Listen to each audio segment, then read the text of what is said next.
తెలంగాణలో మున్సిపల్ ఎన్నికలు రసవత్తరంగా సాగుతున్నాయి. కాగా ఈ ఎన్నికల్లో ప్రధాన పార్టీలు ప్రచారంలో దూసుకువెళ్లాయి. తెలంగాణ రాష్ట్రంలో మున్సిపల్ ఎన్నికల పోలింగ్ దాదాపు ముగింపు దశకు చేరింది. ఇప్పటికే తమ అభ్యర్థుల గెలుపే లక్ష్యంగా ప్రధాన పార్టీలు ప్రచారంలో దూసుకువెళ్లాయి. వరుస విజయాలతో దూసుకువెళ్తున్న అధికార కాంగ్రెస్ ని తాజాగా జరుగుతున్న మున్సిపల్ ఎన్నికల్లో ఓడించి రానున్న అసెంబ్లీ ఎన్నికల్లో తమదే అధికారమని బీజేపీ, బీఆర్ఎస్ అభ్యర్థులు ప్రచారంలో దూకుడు పెంచారు.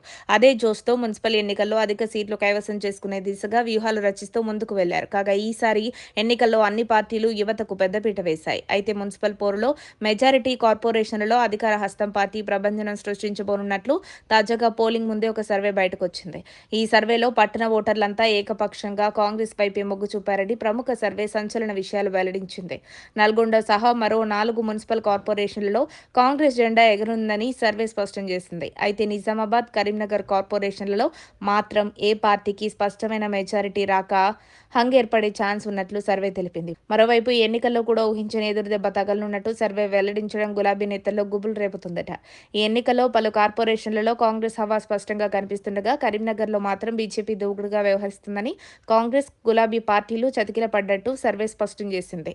కరీంనగర్ కార్పొరేషన్లలో 66 డివిజన్లకు జరుగుతున్న మున్సిపల్ ఎన్నికల్లో అధికార కాంగ్రెస్ 15 నుంచి 18 కార్పొరేషన్లలో గెలవచ్చని, బీజేపీ 25 నుంచి 27 కార్పొరేషన్లలో గెలిచే ఛాన్స్ ఉన్నట్లు, ఇక బీఆర్ఎస్ 15 నుంచి 16 కార్పొరేషన్లకే పరిమితమవుతుందని, ఎంఐఎం 5 నుంచి 7, ఇతరులు 2 డివిజన్లు గెలిచే అవకాశాలున్నాయని ప్రముఖ సర్వే అంచనా వేసింది.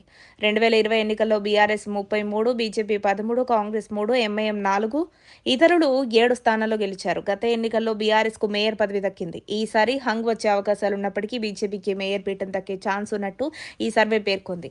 ఏదేమైనా పలు కార్పొరేషన్లలో హస్తం హవా కొనసాగనున్నట్లు తెలపగా, ఇక కరీంనగర్ కార్పొరేషన్లో మాత్రం బీజేపీ మెజారిటీ స్థానాల్లో గెలుస్తుందని, ఇక కాంగ్రెస్ 2వ స్థానంలో ఉండనున్నట్లు తెలపగా, ఇక బీఆర్ఎస్ కు షాక్ తప్పదని ఈ సర్వే తేల్చింది. మరి చూడాలి ఈ సర్వే అంచనాలు ఏ మేరకు నిజమవుతాయో. ఫిబ్రవరి 13న తేలిపోనుంది. మరిన్ని అప్డేట్స్ కోసం మా కాయ్ టీవీని సబ్స్క్రైబ్ చేసుకోండి. మా వీడియో కనుక మీకు నచ్చినట్లయితే లైక్ చేయండి, షేర్ చేయండి. మీ విలువైన అభిప్రాయాలను కామెంట్ బాక్స్లో తెలియజేయండి.